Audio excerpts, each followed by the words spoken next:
Welcome to Muscles and Malarkey, a podcast about all things strength, fitness, and fun. I'm your host, Mary. If you've been thinking about competing, this is your sign. Go for it. Meets are such a supportive environment, and I promise you will walk away with new friends and new experiences, and maybe even some new PRs. In today's episode, I'm going to be taking you through how to sign up for your first powerlifting meet. And I will also share some tried and true meet day tips so that you can feel prepared and confident when the big day comes. Now, I know it can be a little intimidating, but it's also pretty exciting. So first things first, you have to pick a federation. There are a few popular ones like USPA, USAPL, Powerlifting United. There's so many federations. I would recommend that you do a little bit of research. Look into what's active in your area, look at the rules that they follow, and whether or not they're drug tested. Most people tend to pick a federation that is local and has meets that are closer to them. I have found that certain federations are more popular in certain parts of the country. So where you live is going to have an impact on which federations that are closest to you, what meets are closest to you. I also want to say that it doesn't really matter, in my opinion, whether you compete drug tested or not. Meaning, I don't want that to be your limiting factor. Like, oh, there's a meet that's up here, but oh my gosh, they're not drug tested. I don't want to compete in that. It really does not matter. And the reason I say that is, if this is your first powerlifting meet, you're focusing on what you are doing. I have competed multiple times, not drug tested, and I've never been an enhanced athlete. I just want to compete in certain meets, and sometimes they're not drug tested, and that's okay. Now that you've found a federation, it's time to get your membership.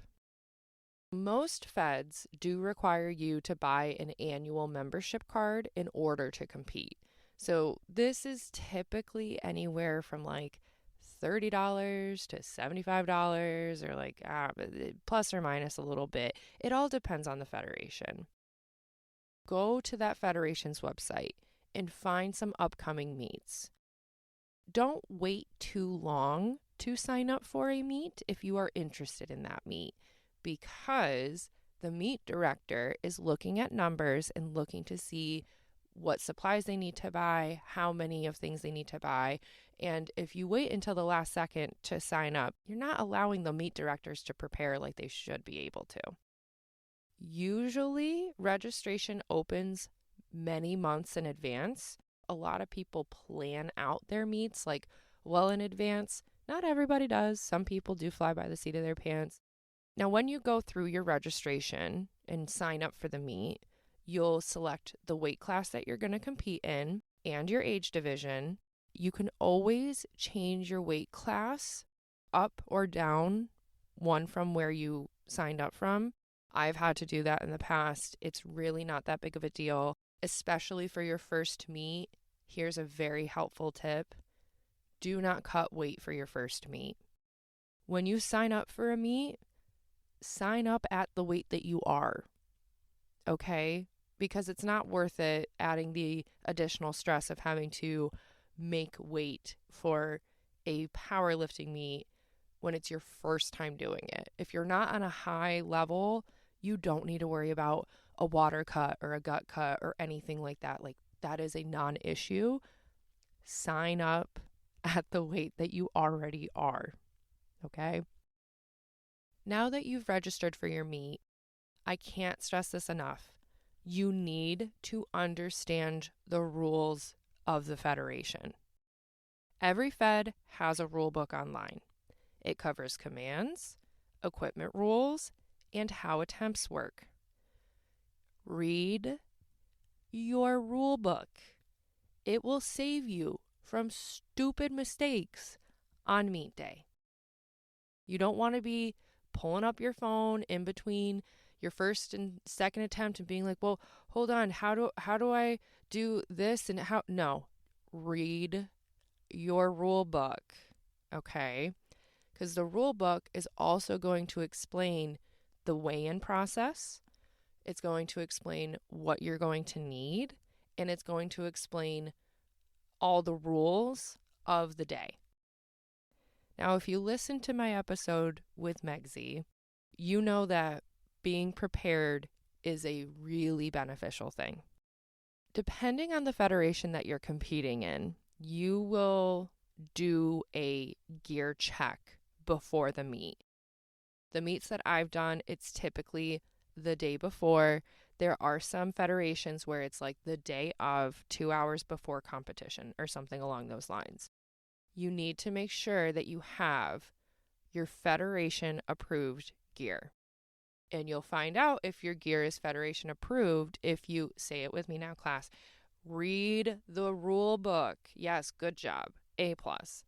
So this gear includes, but isn't necessarily limited to, a singlet, proper shoes, like flat shoes or squat shoes, it just depends on what you prefer, a belt, which has to meet federation specs, knee sleeves, wrist straps, and socks, because you're going to wear different socks for squat and bench than you are for deadlift.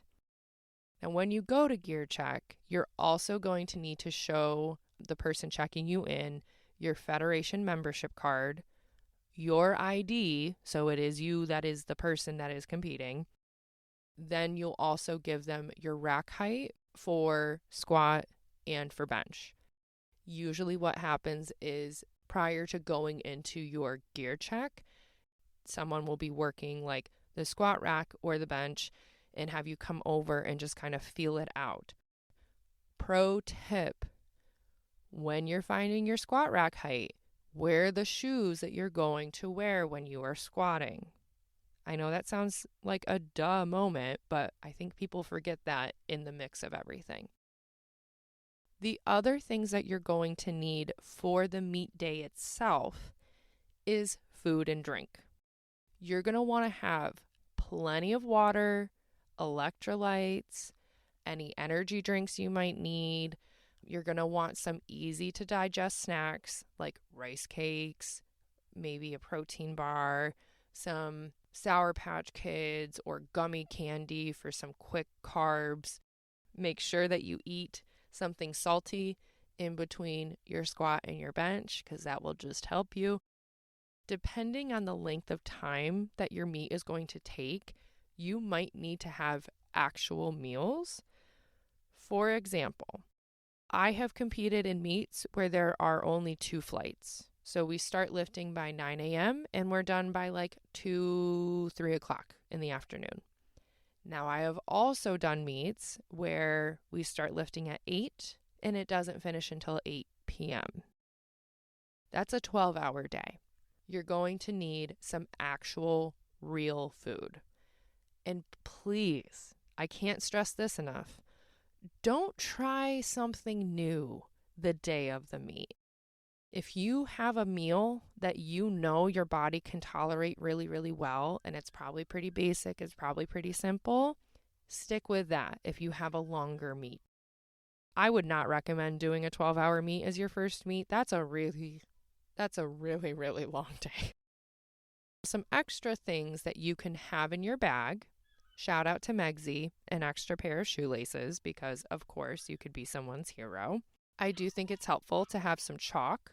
Some federations don't allow liquid chalk though. I found that out in my first meet because I primarily used liquid chalk. So just kind of keep that in mind. You're also going to want to have your headphones for like in between attempts or when you have some downtime, or if that's like a way to help you get in the zone.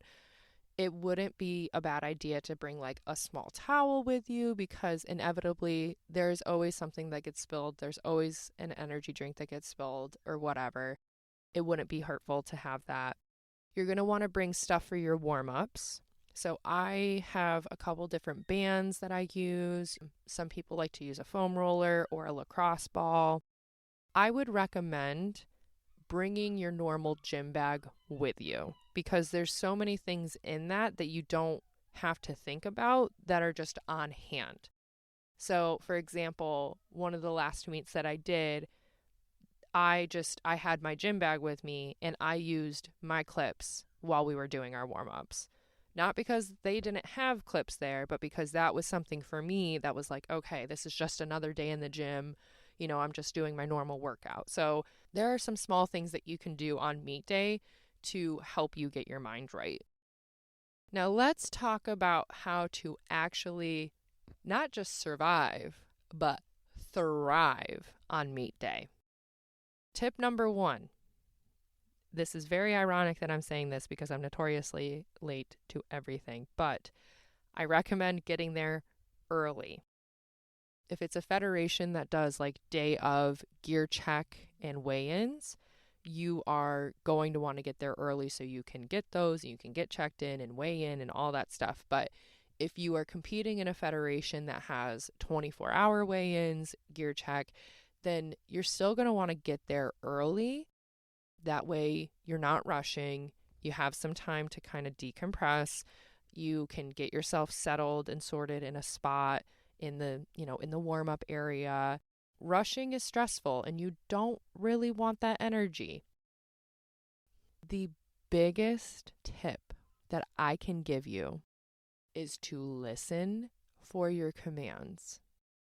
This is where reading the rule book pays off, because every lift has specific commands.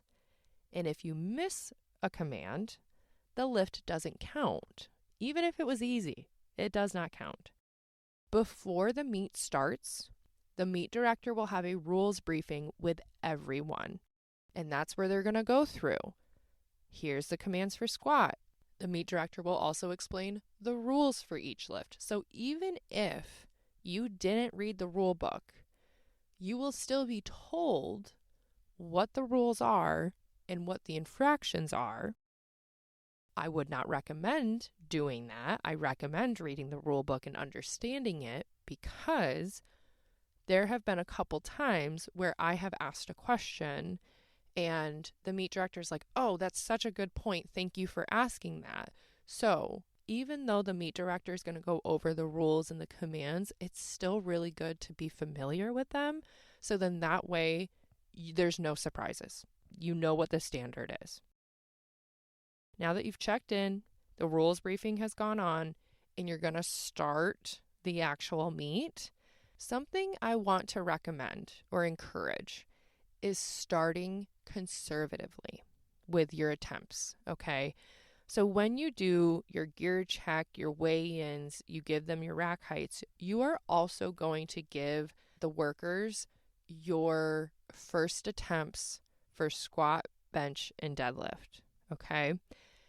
Now, we could probably go into a whole conversation about attempt selection, but I'm not going to go too deep into the weeds with this. You do not want your first attempt to be a personal best. This is what I say all the time.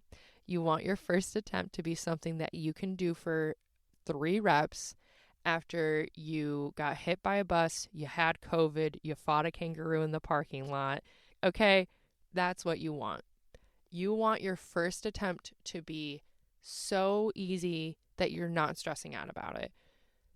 And obviously, we could then go into the weeds and talk about like, well, you don't want it to be like 135 pounds and then your second attempt to be like 275 pounds. Obviously, you want to have some smart jumps in between your first and second and third.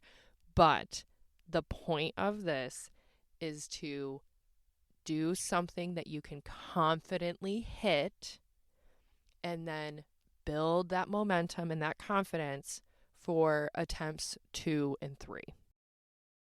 Now, something I find helpful is to have a handler or a friend with you if possible. You do not need to have a handler in order to compete. It is not a prerequisite. However, I do find it helpful to have a handler because the handler can help you with talking through attempt selection. They will help you with loading and unloading your bar, just kind of being your brain. That's the way I look at it. As a handler is like your brain for the day, and it makes the athlete not have to worry as much. I do think it makes a huge difference. I do also think that if you are a prepared person and you read the rule book and you understand the rules, you can probably handle it.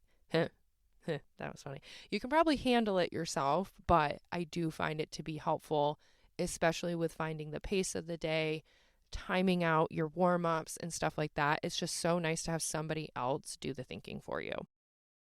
So something I cannot stress enough is the importance of staying fueled and hydrated.